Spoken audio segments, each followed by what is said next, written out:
Рокот од 18 месеци на специјалното јавно обвинителство за покренување обвиненија истекува на 30 јуни. Се уште е неизвестно дали Катица Јанева и нејзиниот тим ќе добијат продолжување на мандатот за покренување нови обвиненија. И покрај апелите на специјалните обвинители за негово продолжување, правните експерти се децидни дека за да се оствари тоа, потребно е СЈО да добие двотретинска поддршка од собранието, а тоа значи дека се потребни гласовите и од пратениците на ВМРО-ДПМН. Познато е дека оваа партија категорично се спротивставува на продолжувањето на рокот за поднесување обвиненија од страна на СЈО. На последната пресконференција обвинителката Катица Јанева побара од новото парламентарно мнозинство да го избрише, измени или укине членот 22 од законот кој се однесува на рокот за покренување обвиненија, со цел, како што рече, ова јавно обвинителство да може да продолжи со својата работа.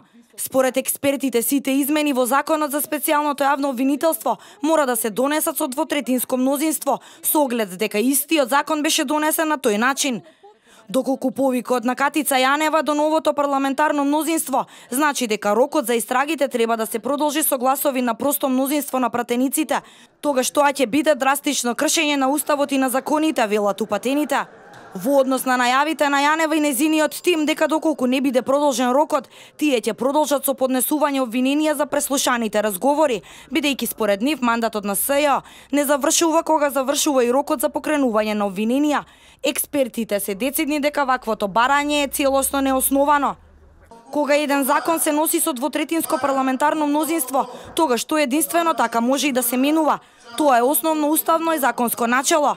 Не е возможно закон за кој е предвидено двотретинско мнозинство, односно гласови на повеќе од 81 пратеник, да се менува со гласање на 61 или на 67 пратеници, колку што сега изнесува новото парламентарно мнозинство, велат упатените. Според сите досегашни изјави пак, јасно е дека ВМРО-ДПМН нема да гласа за законски измени, со кои ќе се овозможи Катица Јанева и нејзиниот тим да отвараат нови случаи после 30 јуни.